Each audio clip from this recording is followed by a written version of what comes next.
Good afternoon, Chairman Valerio, members of the committee. My name is Bo H. Oglesby. I am the State's Attorney for Worcester County, Maryland.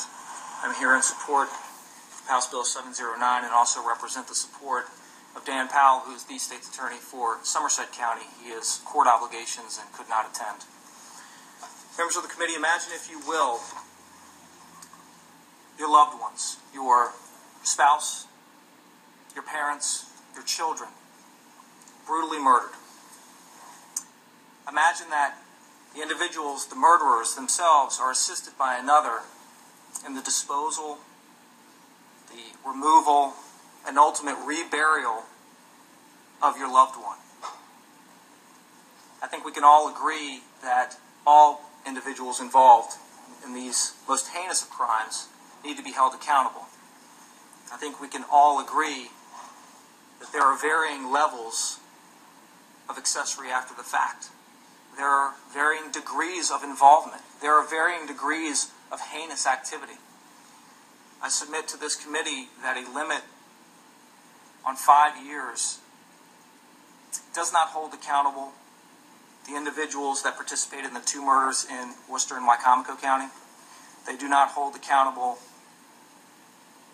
any number of conceivable heinous acts that may have already occurred or will occur in the future. We are not asking for minimum mandatories. We're simply asking for graduated sanctions based on the level of involvement of individuals participating in these heinous acts.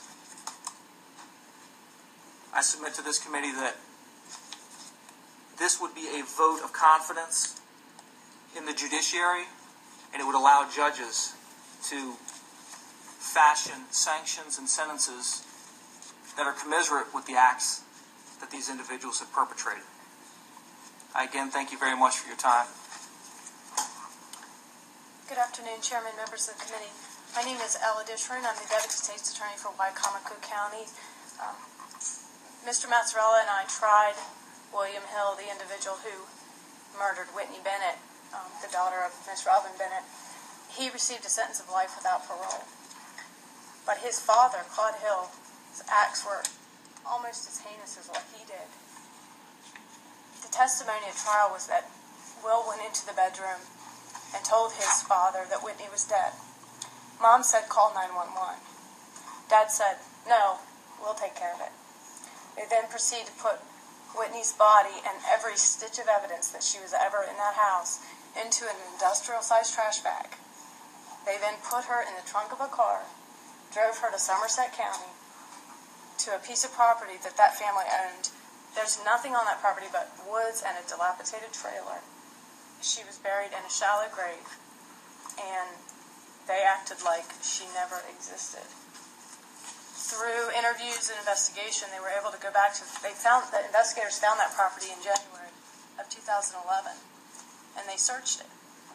But the ground was cold, there weren't a lot of leaves, they just really couldn't see anything. They received information in April that she possibly might be there from another relative, so they went back to search the property again. But this time, there were deer cameras up, facing directly to Whitney's grave. Those cameras were not there in January. So they not only covered up her murder, they not only put the family through pain from December to April by lying to them, because Whitney's family was going directly to the Hill family and asking questions. What happened to Whitney? What happened to Whitney? Everybody said the last place Whitney was seen was that house. They not only threw her away like garbage, but then when they found that the police had been there looking at that property, they then go back and they put up deer cameras. One's facing the road so that they can see every time a car comes down that street, and another is facing Whitney's grave so that they can see if anybody's got anywhere near it. Claude Hill, as Robin said, received a sentence of 5 years. His son received a sentence of life without parole. His actions weren't that much less heinous than those of his son. And as she indicated, she's already received a letter from the Parole Commission indicating that he's up for parole. And he was just sentenced in August of 2012. We and other members of the State's Attorney's Office are greatly supportive of this bill, and I appreciate allowing us to speak today.